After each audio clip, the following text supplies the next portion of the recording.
Welcome students, class 12th के आपके chapter 4 flamingo book के द रेड टेप के हिंदी ट्रांसलेशन के साथ साथ वर्ड मीनिंग्स और क्वेश्चन आंसर्स को याद करने वाले इस वीडियो में आपका स्वागत है। द रेड टेप जैसा नाम से ही आप लोगों को पता है, इसका मतलब होता है चूहेदानी, यानी जिसमें हम चूहे को पकड़ते हैं। और इसके लेखक यहाँ पर सेल्मा लेगरलोफ लिखा हुआ है, आपको ये ध्यान में रखना है।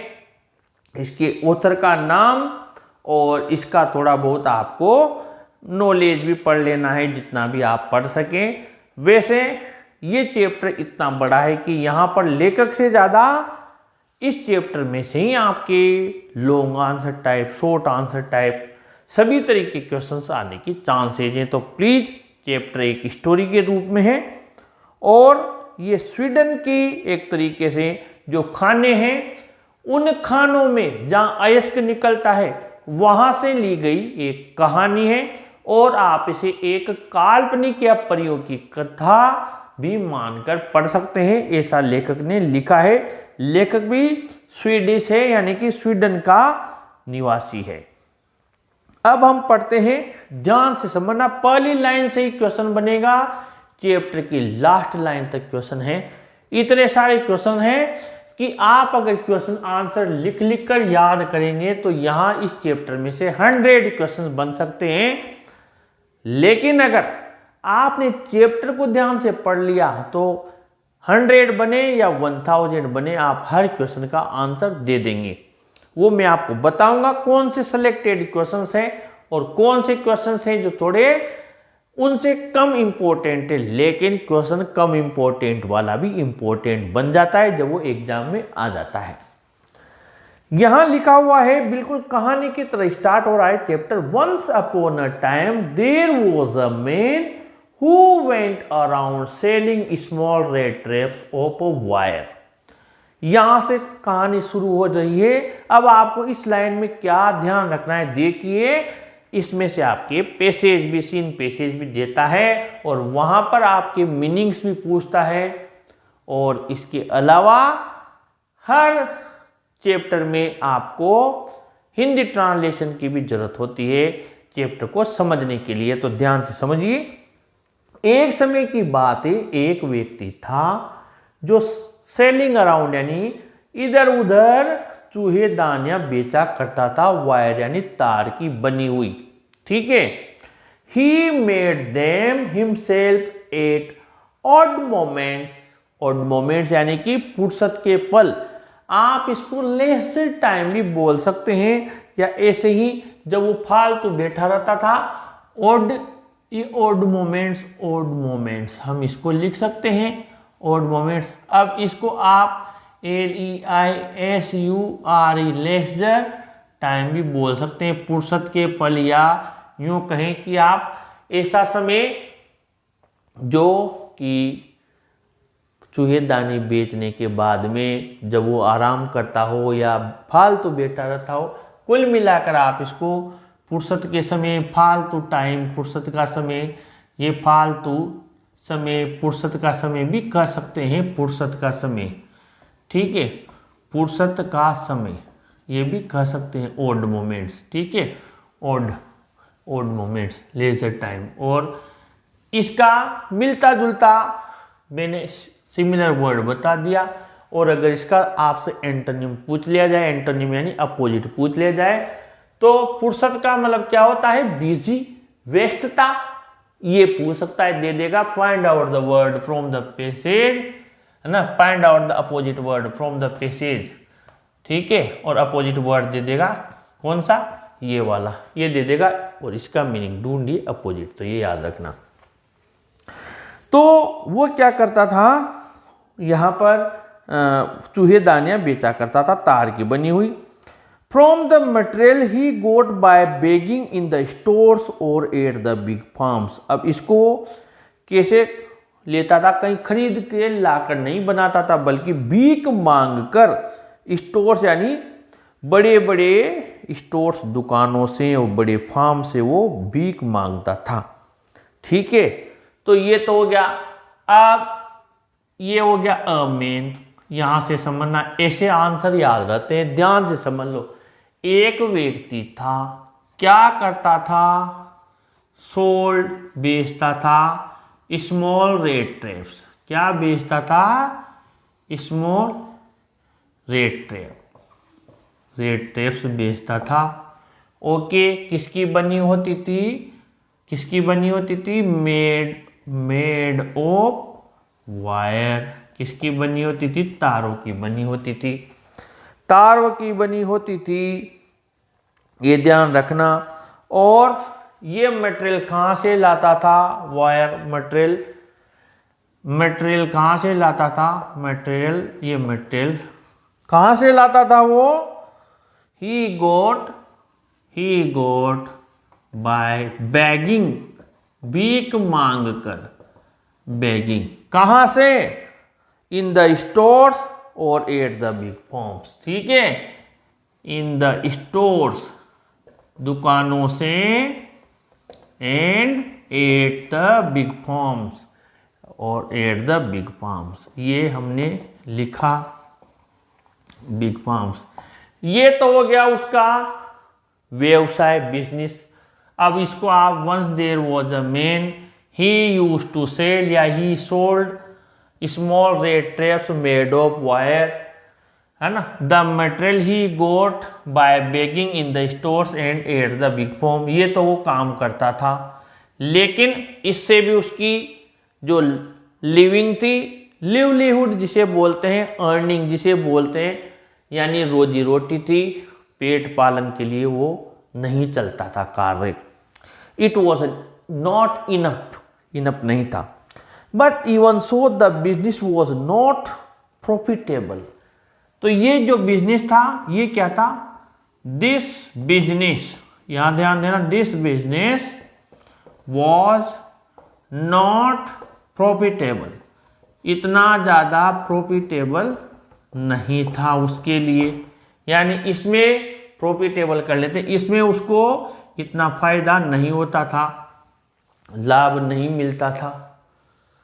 अब जब लाभ नहीं मिलता था तो कोई भी व्यक्ति कोई भी व्यवसाय करेगा, रेट बेचने का करेगा, जो भी करेगा, अगर इसमें उसको उतना नहीं मिलेगा जिससे उसका गुजारा चल सके, तो वो कुछ एक्स्ट्रा करेगा।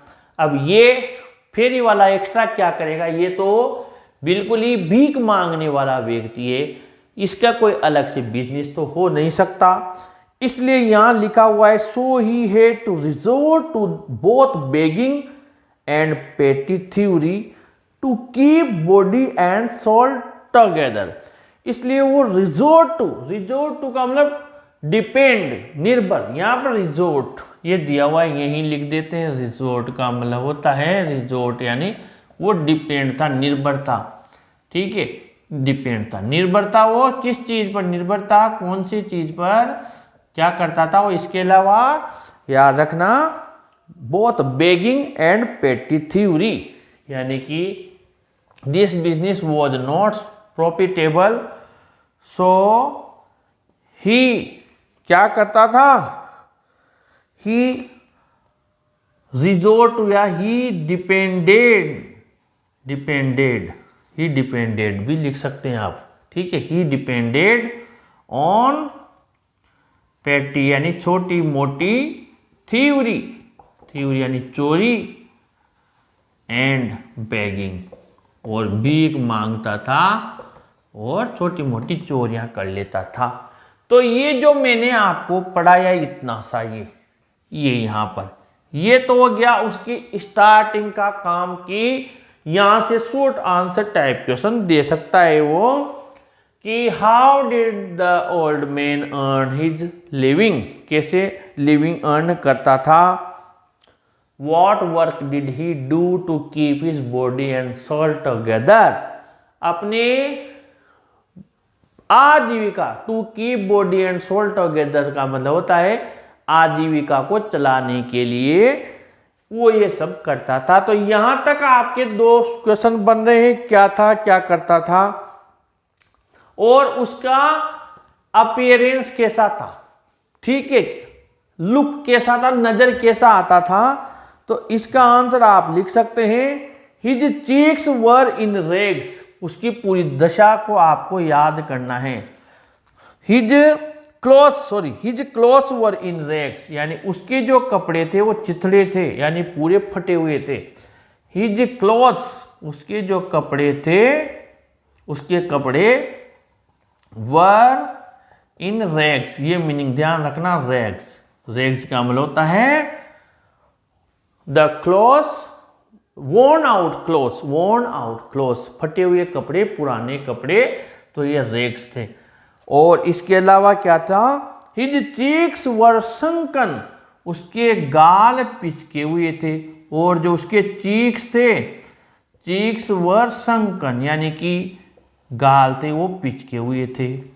ओके, यानी कि and hunger gleamed in his eyes, और हंगर यानी भूख उसकी आंखों में। हंगर, ग्लीम्ड का मतलब होता है चमक, जिसको हम शाइन बोलते हैं, नजर आना, जिसको हम एक तरीके से सामने वाले की आंखों में बीम, चमकना, वो चीज। तो ग्लीम यानी चमकती थी, भूख नजर आती थी। इन हिज आईज, उसकी आंखों में, इन हिज आईज।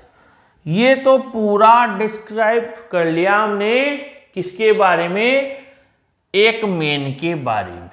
ये व्यक्ति कौन सा व्यक्ति? अभी कुछ कहा नहीं है। वंस अपॉन अ टाइम, एक बार एक व्यक्ति था, वो एक बार वाला व्यक्ति। ये वो कौन था? जो स्मॉल रेड ट्रैप्स को सेल करता था।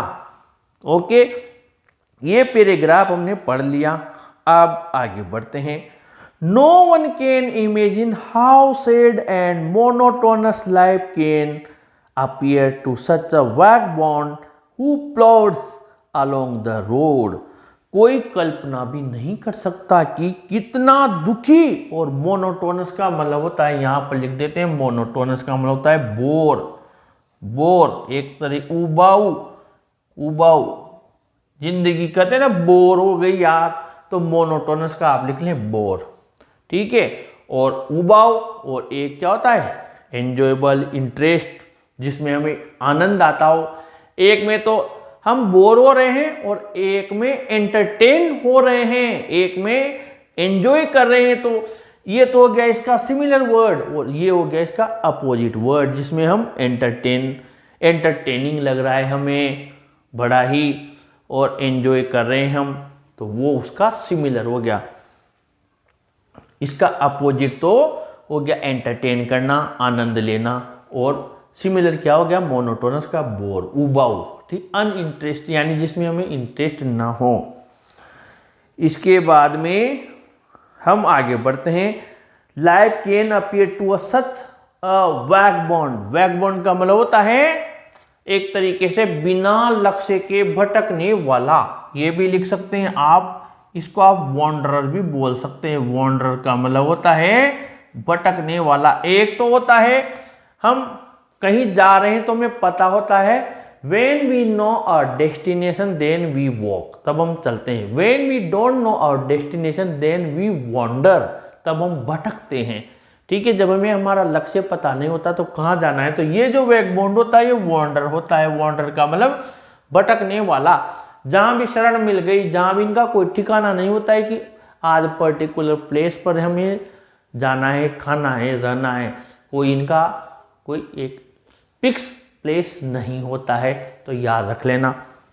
इसके बाद में Who plods along the road, अब प्लॉड्स क्यों आया? देखिए यहाँ पर मैंने बोला ना कि वॉक ही लिख देता, यहाँ पर राइटर प्लॉड्स क्यों लिखा?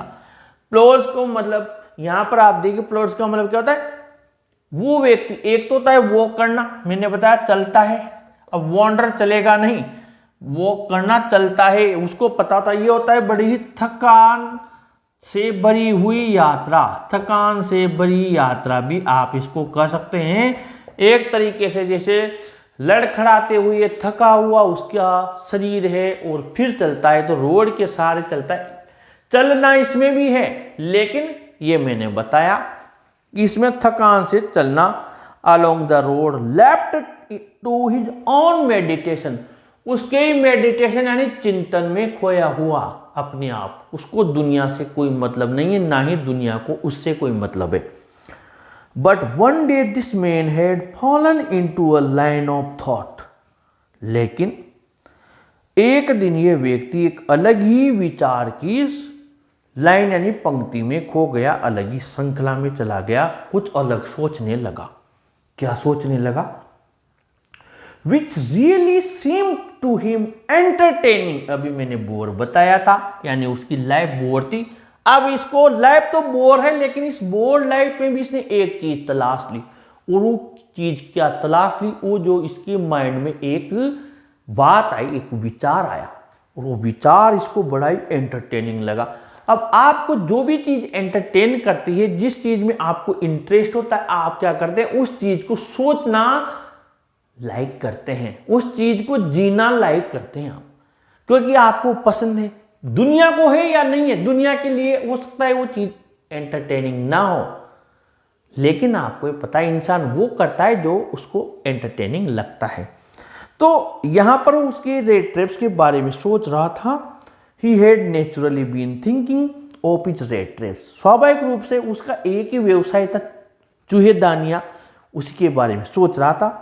When suddenly he was struck by the idea, अचानक एक आइडिया उसके दिमाग में स्ट्रक, एक तो आता है कम आना स्लोली, एक स्ट्रक यानी कोई चीज अचानक माइंड में आए, तब हम एकदम से बोलते हैं ऐसे, ओह आइडिया आ गया, उसको बोलते हैं स्ट्रक यानी हिट करना। स्ट्रक करना, अचानक कोई चीज हिट करना, माइंड में एक साथ आना। तो अचानक एक विचार आया, there the whole world about him. अब ये यहां पर मेन है, इस जगह इसको हम मेन मान लेते हैं।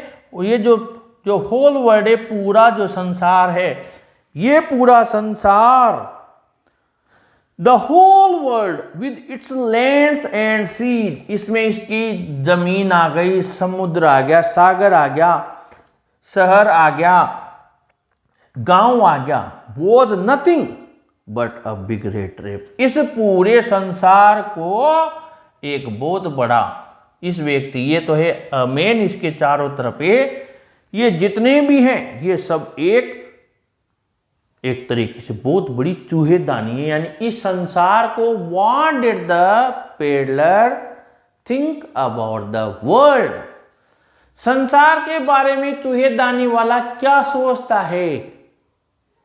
अब कितने क्वेश्चन याद करो, कितने याद करेंगे?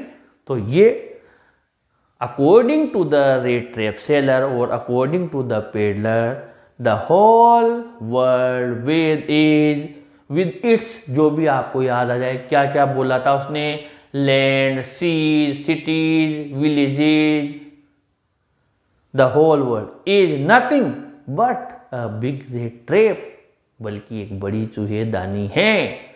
ठीक है, ये वो सोचता था। It had never existed for any other purpose, इसका कोई अन्य पर्पज यानी उद्देश्य, जिसको हम एम बोलते हैं, गोल बोलते हैं। एम यानी भी लक्ष्य, उद्देश्य, टारगेट, गोल, सब एक ही उद्देश्य है, इसका एग्जिस्ट करना, अस्तित्व में आना। Then to set bets for people, ये लोगों के लिए बेट यानी लालच की कोई वस्तु, वैसे बेट का मतलब एक टुकड़ा होता है, मांस का टुकड़ा मान सकते हैं, यहां पर हम कोई ग्रीडी थिंग मान सकते हैं। लालच की वस्तु लोगों के लिए ये सेट करता है यानी रखता है। It offered riches and joys, ये लोगों को रिचेज यानी धन संपदा, प्रोस्पेरिटी देता है, समृद्धि, आनंद जॉयज ऑफर करता है। जैसे कि एक चूहेदानी में आदमी कोई ना कोई चीज रख देता है यहां पर, और चूहा इसको पाने के लिए अंदर आता है। वैसे ही ये संसार भी, ये सब सुख, समृद्धि, आनंद, शेल्टर, फूड, शरण, भोजन, ये सब ऑफर करता है। हीट, उष्मा, गर्मी, एंड क्लोथिंग, कपड़े, एग्जैक्टली, इसको एग्जैक्टली, ये तो संसार है, मैंने अभी बताया, ये तो है वर्ल्ड, और ये है रेट रेप, ये है रेट रेप। इन दोनों को उसने समान कर दिया। कैसे कर दिया कि इसमें भी ये सारी चीजें हैं और यहां भी हम कुछ मूंगफली के दाने, चॉकलेट, बिस्किट, रोटी, कुछ भी अंदर रख देते हैं चूहे को ललचाने के लिए। यहां पर ये सारी चीजें रखी हुई है। कौन कौन सी पूछ सकता है, वो क्वेश्चन बनता है आपके गाइड पासबुक में, नोट्स में कहीं दिया हुआ है या नहीं है। बोर्ड में क्वेश्चन वही आता है जो कहीं दिया हुआ नहीं होता है। अगली बार वापस छाप देते हैं, फिर 2025 लिख के 26 लिख के लगा देंगे, इससे फर्क नहीं पड़ेगा। तो इसमें क्या उसने सिमिलरिटी मानी है, विशेष ध्यान देना दोनों में क्या सिमिलरिटी मानी है। तो इसमें भी ये है, अब क्या है, exactly as the rat trap offer cheese, जैसे पनीर एंड पोर्क, सुअर का मांस, and a soon as anyone let himself be tempted to touch the bait. जैसे ही कोई व्यक्ति टेम्प्टेड होता है यानी ललचाता है, ये टेम्प्टेड वर्ड हमारे फ्रेंच वाले द लास्ट लेसन में भी आया था। फ्रेंच टेम्प्ट हुआ, ललचाया था, किसके लिए, वो जो बर्ड्स की चिरपिंग थी, the chirping of the birds at the edge of the wood, the drilling of the Persian soldiers, it was so warm, so bright, all these things tempted friends for not going to school that day। ये word tempted आपके वहां आया है, ये tempted word यहां भी आया है। तो मीनिंग्स को याद रखा करें। तो यहां पर इन सबको ललचाया, टू टच द बेट, बेट यानी वो लालच की वस्तु को टच करे। इधर इंसान टच करेगा, इधर चूहा टच करेगा, ठीक है। It closed in on him, और ये सब कुछ यहाँ पर एक लोहे की नुकीली वस्तु होती है, चूहे पर गिरती है, चूहा वहीं खत्म हो जाता है। ऐसे इंसान इनके लालच में फंसता है और वो भी खत्म हो जाता है। And then everything came to an end, और सब कुछ खत्म हो जाता है, कुछ भी नहीं बचता है। इतना उसने सोचा, कुल मिलाकर बुरा सोचा। अब हम बुरा उसी के लिए सोचते हैं जिसने हमारे साथ में कभी हमदर्दी नहीं दिखाई हो, कभी मुसीबत में हमारा साथ नहीं दिया हो।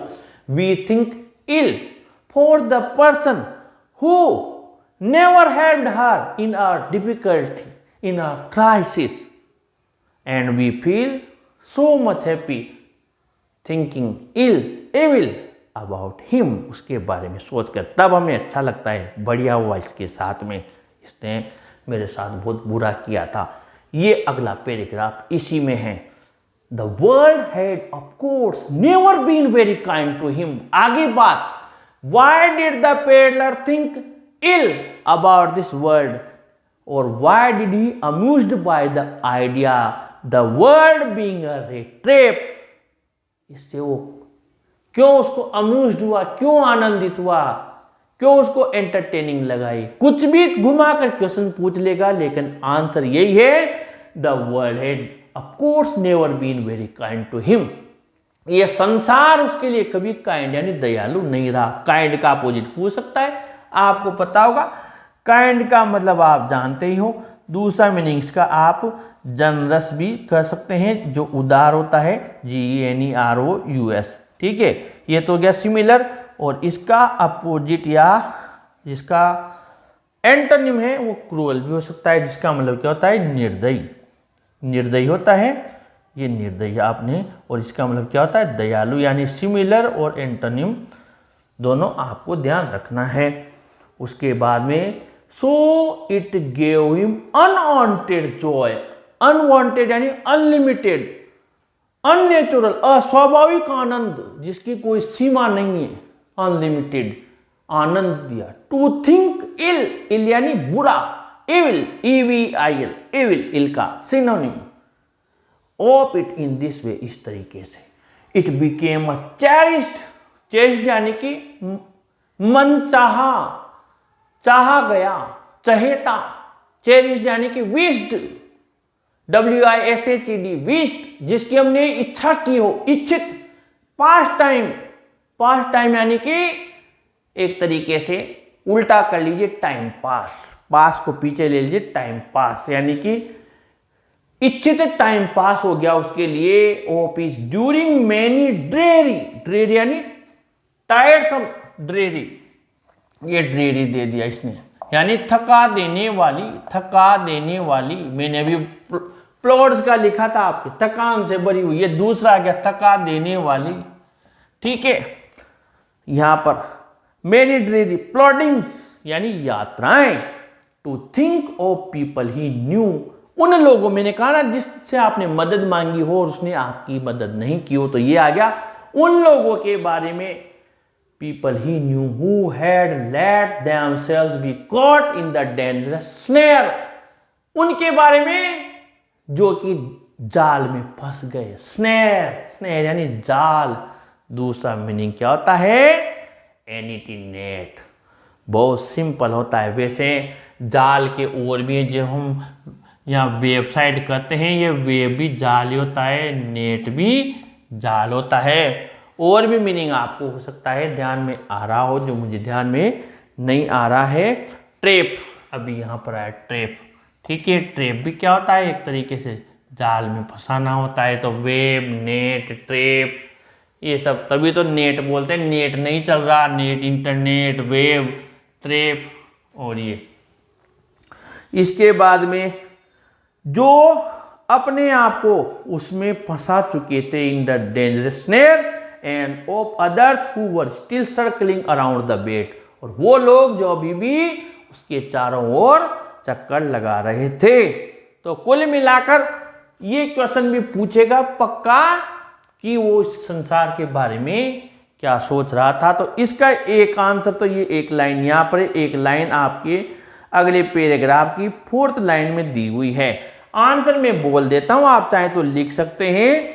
The rat trap seller thought ill, या the idea being the world trap seemed very entertaining to the peddler because this world, yeah, the world had never been very kind to him.